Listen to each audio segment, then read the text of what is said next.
Hello, আসসালামু আলাইকুম।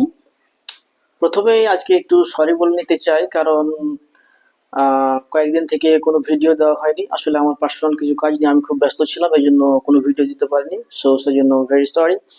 And ইনশাল্লাহ from today I will publish regularly my videos ইনশাল্লাহ। আমরা আসলাম আলোচনা করার জন্য প্রেজেন্ট ইনডিফিনিট টেন্স কিভাবে আমরা কথা বলার সাথে ব্যবহার করতে পারি। হ্যাঁ, আমাদের দৈনন্দিন জীবনে কথা বলার ক্ষেত্রে প্রেজেন্ট ইনডিফিনিট টেন্সের ব্যবহার আমরা কিভাবে করতে পারি। এখন আপনি বলবেন প্রেজেন্ট ইনডিফিনিট টেন্স, এটা তো খুবই সহজ। Subject plus verb plus object extension, very simple. Yes, very simple. But আমরা এই প্রেজেন্ট ইনডিফিনিট টেন্সে আমরা সবসময় বেশি ভুল করে থাকি। দেখেন, আমরা জানি প্রেজেন্ট ইনডিফিনিট টেন্স এখানে subject plus verb plus object. মানে আই গো টু স্কুল, আমি স্কুলে যাই। উই কাম, আমরা আসি। ওকে, ইউ লার্ন ইংলিশ, তুমি ইংলিশ শিখো। ইউ লার্ন ইংলিশ, তুমি ইংলিশ শিখো। দে টিচ ইংলিশ, তারা ইংলিশ শেখায়। এখন শি রান ইংলিশ হবে নাকি শি রানস হবে? আমরা জানি থার্ড পারসন সিঙ্গুলার নাম্বার যদি হয় সাবজেক্ট, তখন প্রেজেন্ট ইনডিফিনিট টেন্সের ক্ষেত্রে ভার্বের সাথে এস যুক্ত হয়। ওকে, যেমন শি রানস, সে দৌড়ায়। কিন্তু আমরা সব সময় এখানে ভুল করি, আমরা বলি she run, he ran, run a play, এরকম। কিন্তু আমরা জানি, কিন্তু আমরা কেন ভুল করি? কারণ আমরা প্র্যাকটিস করি না। সো আমাদেরকে জানতে হবে, এবং জানার পরে অবশ্যই প্রচুর পরিমাণে প্র্যাকটিস করতে হবে। দেখেন, আমরা যখন প্রেজেন্ট ইনডিফিনিট টেন্সের ব্যবহার করব, এবং সেটা যদি সাবজেক্ট যদি থার্ড পারসন সিঙ্গুলার নাম্বার হয়, অবশ্যই ভার্বের সাথে এস অথবা ইএস যুক্ত করতে হবে। Very simple. যেমন আই গো টু স্কুল, আমি স্কুলে যাই। দে লার্ন ইংলিশ, তারা ইংলিশ শিখে। দে টিচ ইংলিশ, তারা ইংলিশ শেখায়। ওকে, দে ডোনেট মানি, তারা টাকা দান করে। দে হেল্প ইচ আদার, তারা প্রত্যেককে সাহায্য করে। এখানে যদি আমরা থার্ড পারসন সিঙ্গুলার নাম্বার ব্যবহার করি, তখন কিন্তু আমাদেরকে ইএস যোগ করতে হবে। She runs, he reads, he plays, রানা, anything, any word you can use, any verb. Rana plays, Rana comes, Rana donates, my friend. আমরা আরো ভুল করি, যখন আমরা এটাকে নেগেটিভ করতে যাই, তখন কিন্তু সাধারণত আমরা আই ডোন্ট গো এরকম বলে থাকি। আই ডো নট গো, আপনি এখানে ডোন্ট বলতে পারেন অথবা ডো নট বলতে পারেন, যেটা আপনার সুবিধা হয়, সমস্যা নাই, এখানে কোনোটাই সমস্যা নাই। হ্যাঁ, গো অথবা I do not go. They don't learn, they don't come. হ্যাঁ, কিন্তু যখন আমরা এখানে থার্ড পারসন সিঙ্গুলার নাম্বার ব্যবহার করব, সেখানে আমাদেরকে ডু এর জায়গায় ডাজ এর ব্যবহার করতে হবে। যেমন ডিও ইএস, ডাজ নট ব্যবহার করতে পারেন, অথবা ডাজেন্ট ব্যবহার করতে পারেন। ঠিক আছে? কিন্তু যখন ডাজ নট অথবা ডাজেন্ট ব্যবহার করবেন, তখন কিন্তু এখান থেকে ইএস, ইএস, আইইএস এগুলো উঠিয়ে দিতে হবে। ঠিক আছে? জাস্ট বেস ফর্ম হবে, এখানে ডাজ হওয়ার কারণে এখানে বেস ফর্ম হবে। ঠিক আছে? সো শি ডাজেন্ট রান, এখানে আবার শি ডাজেন্ট রানস বললে ভুল হয়ে যাবে। ঠিক আছে? তো এইভাবে আমরা ব্যবহার করতে হবে, এবং আমাদেরকে প্রচুর পরিমাণে প্র্যাকটিস করতে হবে।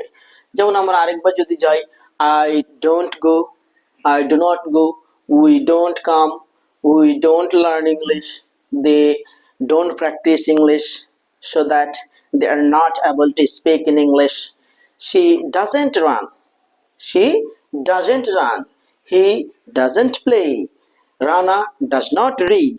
এইভাবে আমরা কিন্তু এগুলো জানি, ভেরি সিম্পল, কিন্তু আমাদেরকে প্রচুর পরিমাণে প্র্যাকটিস করতে হবে। এই ফরম্যাটটা মাথায় একটা পিকচারের মতো করে রেখে দিবেন, এবং প্রচুর পরিমাণে প্র্যাকটিস করবেন। রিমেম্বার মি, প্র্যাকটিস যদি না করেন, it's quite impossible to be a good speaker. Practice makes a man perfect. Okay, আপনাকে প্রচুর পরিমাণে প্র্যাকটিস করতে হবে। এখন দেখেন, এখানে যদি আমরা নর্মাল ব্যবহার দেখলাম এবং নেগেটিভ ব্যবহার দেখলাম, এখন আমরা দেখব হচ্ছে ইন্টারোগেটিভ কিভাবে ব্যবহার করতে হয়। মানে আমরা যদি এটা ব্যবহার করে প্রশ্ন করতে চাই, তখন আমরা কিভাবে ব্যবহার করতে হবে। ভেরি সিম্পল, এটাকে শুধু সামনে নিয়ে চলে আসতে হবে। এই ডাজকে এখানে সামনে নিয়ে চলে আসতে হবে, দিস ইজ ভেরি সিম্পল। তাহলে কি দাঁড়ালো এখানে? ডু আই, আমরা বলেছিলাম কি I go, I don't go. এখানে যখন আমরা প্রশ্ন করব এই ডুটা কিন্তু এখানে সাবজেক্টের আগে চলে আসবে। যেমন ডু আই গো, আমি কি যাই। ডু আই লার্ন ইংলিশ, আমি কি ইংলিশ শিখি। এখন এটাকে যদি আপনারা নেগেটিভ করতে চান তাহলে জাস্ট এখানে নট বসিয়ে দিলেই হবে, ডাজ নট অথবা ডাজেন্ট।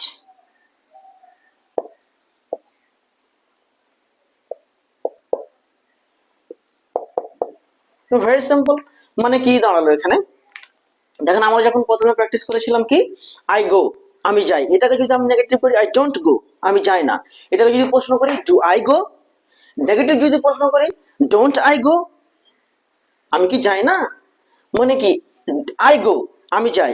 ডু আই গো, আমি কি যাই না, আমি কি যাই, সরি। আই গো, আমি যাই। আই ডোন্ট গো, আমি যাই না। যদি প্রশ্ন করি ডু আই গো, আমি কি যাই। যদি নেগেটিভ প্রশ্ন করি ডোন্ট আই গো, আমি কি যাই না। Why are you querying with me, don't I go there, আমি কি সেখানে যাই না। Yes, very simple. এরকম সেরকম আপনি এখানে যেমন they learn, they don't learn, they do not learn, do they learn, তারা কি শিখে। দে লার্ন ইংলিশ, তারা ইংলিশ শেখে ফ্রম মি, তারা আমার কাছ থেকে ইংলিশ শেখে। They don't learn English from me, তারা আমার থেকে ইংলিশ শেখে না। Do they learn English from me, তারা কি আমার থেকে ইংলিশ শেখে। ডোন্ট দে লার্ন ইংলিশ, তারা কি ইংলিশ শেখে না। Very simple. আবার এখানে যখন আমরা এই থার্ড পারসন ব্যবহার করব, দেখেন এখানে আমরা কি বলেছিলাম, শি রানস, এস যোগ করেছিলাম। She runs, he reads, Rana plays, my friend are goes with me. Okay, এভাবে বলেছিলাম। আবার যখন আমরা নেগেটিভ করেছিলাম তখন কি বলেছিলাম, শি ডাজেন্ট রান, তখন আবার কিন্তু রানস হবে না। She doesn't run, he doesn't read, Rana doesn't play, তখন এই এস আর ব্যবহার হবে না। যখন ডাজ হয়ে গেছে তখন জাস্ট বেস ফর্ম ব্যবহার হবে, ঠিক আছে।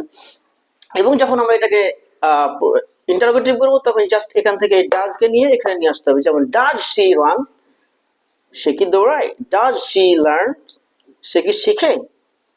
এখন যদি আমরা এটাকে নেগেটিভ করি তাহলে হবে does. Okay, very simple.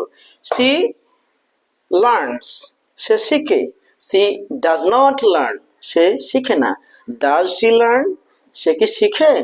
Doesn't she learn, সে কি শিখে না। Very simple. এখন আমরা এগুলো সবই জানতাম, জাস্ট আমি আপনাদেরকে একটু মনে করিয়ে দিলাম। জাস্ট এই পিকচারটা মাথায় রাখবেন এবং প্রতিদিন প্র্যাকটিস করবেন। Practice makes a man perfect.